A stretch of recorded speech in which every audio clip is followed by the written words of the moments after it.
Hi everyone, my name is Tanya and welcome to my blog and YouTube channel. Today I'm taking part in Altenew's Craft a Flower Lily Die release, which is a monthly release that Altenew is going to be doing, where you can get dies which will allow you to make beautifully layered flowers. All you need is a die cutting machine and some coordinating cardstock. So I've already die cut my flower shape out, and I'm going to be assembling it and putting together a project here in this video. It's pretty straightforward and very self-explanatory. Um, this project is perfect for when you're feeling not very creative and not really sure what to make, and all you need to do is choose your cardstock and die cut them all and assemble your flowers. This is a perfect project for when you're feeling not very inspired, or when you want to put together a embellishment that you know will look good. Altenew's products are perfect for, especially for someone like me, when sometimes I don't want to have to think too much about how I want an embellishment to look. And it's so easy to assemble these flowers. As you can see, there's a layering guide that comes with the die, which comes in the packaging, and the packaging always includes some project ideas as well. And oh, to put together the middle part of the flower, I didn't have a cardstock that was dark enough, so I simply dyed it with one of my ink pads, which is why my fingers are a bit a bit more dark maroon at the moment. And here I'm putting together the leaves as well.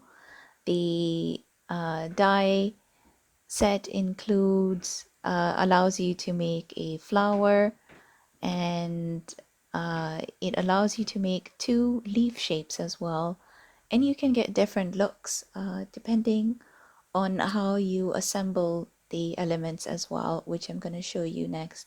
So this is one of the curled leaves with the highlight, which I am adding in the lighter green with a glue pen.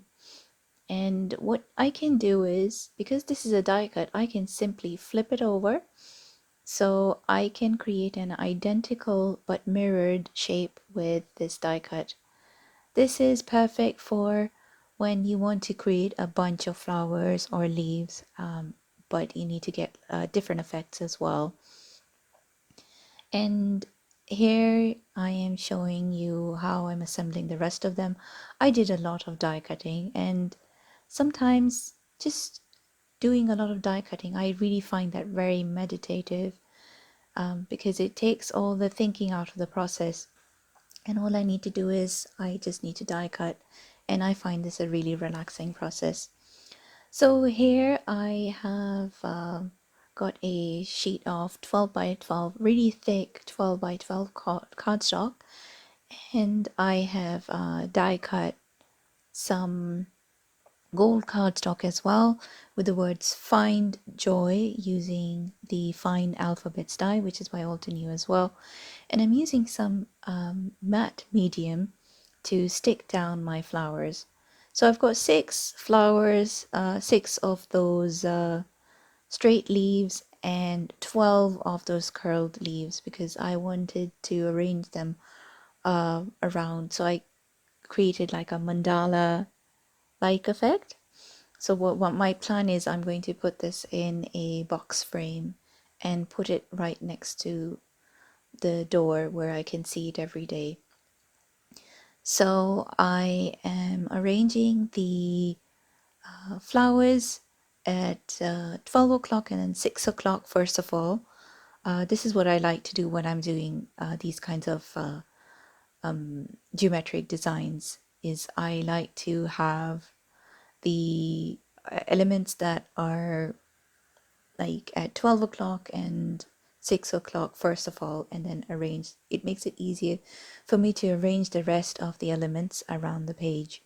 So I'm adding in the straight leaves in between the flowers, and I am using gel medium because it's they're kind of thick, these elements, and they feel nice and sturdy. So in order for them to not go anywhere, I am using my trusty matte gel medium. You can use any clear drying glue that you have. Just make sure not to put too much glue on, because you don't want any oozing out from the edges to ruin your design. And I'm using a T ruler to line up my gold letters. I double layered my letters, so I die cut the letters twice, once in black cardstock, once in gold cardstock, and I layered them up off camera.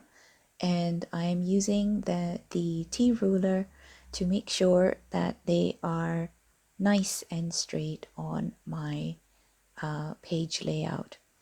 And here I've zoomed in a little bit just to show you that I'm using the T ruler, and so that it lines up right in the middle. I usually find that doing the middle letter first, if you want it centered, is better to do, and then line up the other two, the rest of the letters on either side. And here is a finished look at the layout, which I'm going to frame in a box frame. And here is a closer look at the finished layout. Oh, and I also made a a notebook cover using the die, and the cardstock that I used was made with various papers that I had left over, using mists and Altenew watercolor markers. All of the products that I've used will be linked in the description box on YouTube and on the blog as well. And I hope that you join the rest of the team and see what inspiration that they're sharing. Thank you, take care, and have a great day. Thanks. Bye.